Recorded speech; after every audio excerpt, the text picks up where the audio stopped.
பொதுவா என்ன சொல்லுவோம்? குல தெய்வம் என்று சொல்லுவோம். இஷ்ட தெய்வம் அதாவது பிடித்தமான தெய்வம், விருப்ப தெய்வம், இதெல்லாம் தெய்வத்தின் வகைகள். நமக்கு எத்தனை பேருக்கு அது தெரியும்? தெரிந்து கொள்ளுங்கள். எங்களுக்கு குல தெய்வம் ஒண்ணு. எங்களுடைய இனத்திற்கு ஒரு தெய்வம், எல்லார் இனத்துக்கும் ஒரு தெய்வம் இருக்கும். இங்க ரேணுகா பரமேஸ்வரி அதிகமாக இந்த தெருவில் நான் பார்த்தது, அது குறிப்பிட்ட மரபுக்கு, அது அவர்களுடைய இனத்திற்கான தெய்வம். ஆனால் அவர்களுக்கு குல தெய்வம் வேறாக இருக்கும். ஒரு பெண் திருமணமாகி வந்த பிறகு கணவனுடைய குல தெய்வம் ஏதோ அதுதான் அந்த பெண்ணுக்கு குல தெய்வம். தான் அப்பா அம்மா வீட்டில் இருக்கும் போது இருந்த குல தெய்வம் அப்பா வழியில வந்த குல தெய்வம். ஆனால் கணவனை வீட்டுக்கு வந்துட்ட பிறகு அப்பாவுக்கு எது குல தெய்வமோ அதுதான் அந்த பெண்ணுக்கு குல தெய்வம். இந்த விளக்கம் எல்லாம் சொன்னாதான் நாம எப்படி இறை வழிபாட்டை பின்பற்றினோங்கிறது தெரியும். தமிழர்களுடைய வழிபாட்டை தெரிந்து கொள்ள வேண்டும்.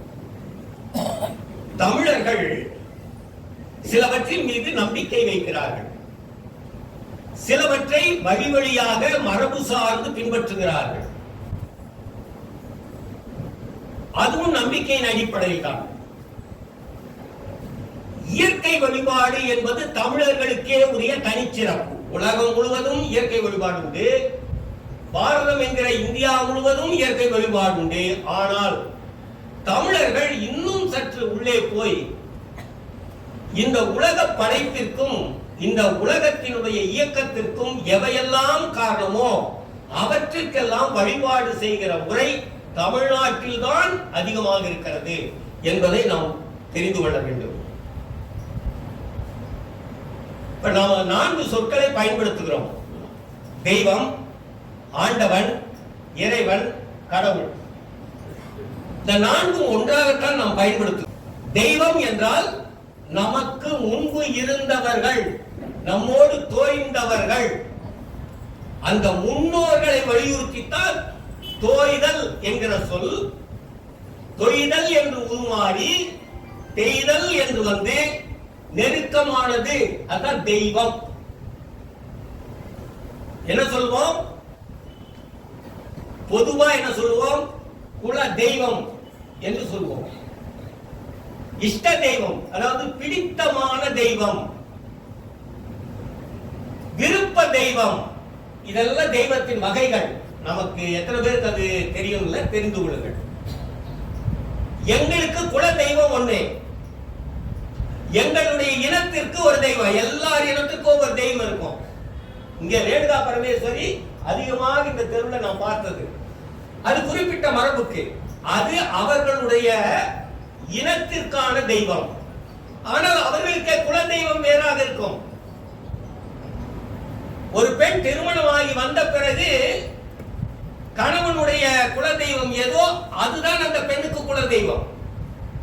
தான் அப்பா அம்மா வீட்டில் இருக்கும் போது இருந்த குல தெய்வம் அப்பா வழியில வந்த குல தெய்வம். ஆனால் கணவனை வீட்டுக்கு வந்துட்ட பிறகு அப்பாவுக்கு எது குல தெய்வமோ அதுதான் அந்த பெண்ணுக்கு குல தெய்வம். இந்த விளக்கம் எல்லாம் சொன்னாதான் நாம எப்படி இறை வழிபாட்டை பின்பற்றினோங்கிறது தெரியும். சரி, இதெல்லாம் தெய்வம். இறைவன் என்றால் என்னன்னா, இறை என்றால் இயற்கை என்றுதான் பொருள்.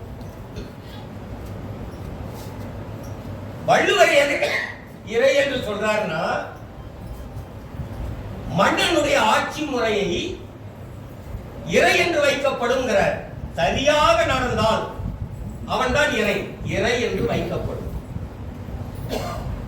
இறை என்றால் இயற்கை. இப்ப நீங்க பாருங்க, எந்த திருக்கோயிலுக்கு போனாலும், இப்ப இங்கே வந்தீங்க பிள்ளையார் பாக்குறீங்க, பிள்ளையாருக்கு முன்னாடி என்ன இருக்கு? மூஞ்சூறு.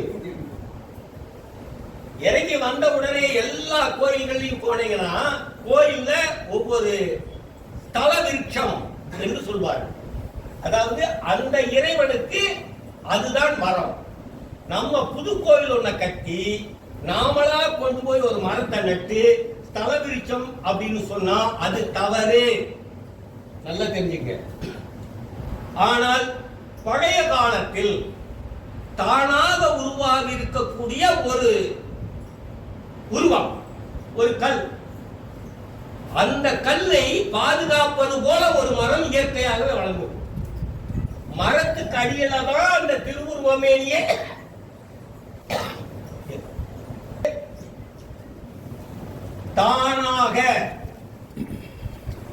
தானாக உகந்த திருமேனி என்று குறிப்பிடுவார்கள்.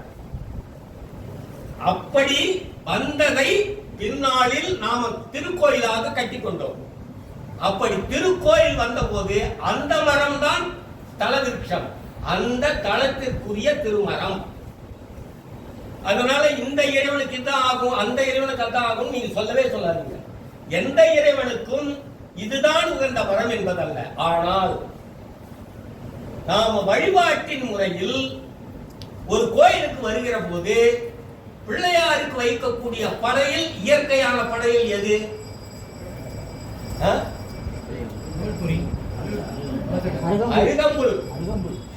அருகம்புல் தான்.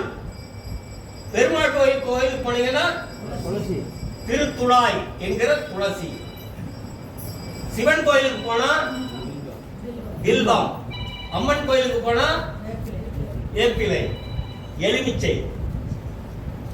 இப்படி நீங்க பார்த்தீங்கன்னா எது எல்லாம் மனிதனுடைய உடலுக்கு உகந்ததான மருந்தாக இருக்கிறதோ, எது எல்லாம் உடலை காப்பதற்கு சரியான மருந்தோ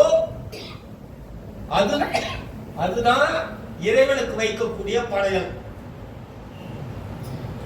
ஆனால் நாம எல்லாவற்றையும் வெறும் படையலாகவே வைத்துட்டு போயிட்டோம். அது நமக்குரியது அப்படிங்கறத மறந்துட்டோம். இப்ப முருகன் கோயிலுக்கு எது, முருகனுக்கு எது நம்ம இயற்கையான பொருள்? முருகனுக்கு எது? திருப்பரங்குன்றத்தை நினைச்சா என்ன நினைவு காரணம்?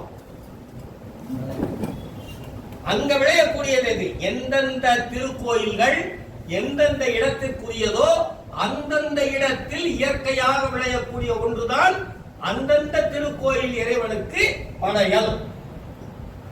முருகனுக்கு எது? திணையும் தேனும் திணைமாவும் தான் முருகனுக்கு. அதான் திருப்பரங்குன்றம் பேர் சொன்னேன். திருப்பரங்குன்றத்தின் சிறப்பே தேனும் திணைமாவும். இப்பெல்லாம் இருக்கா இல்லையாங்கிறத கணக்கில் வைத்துக் கொண்டு எதையும் பார்க்காதீங்க.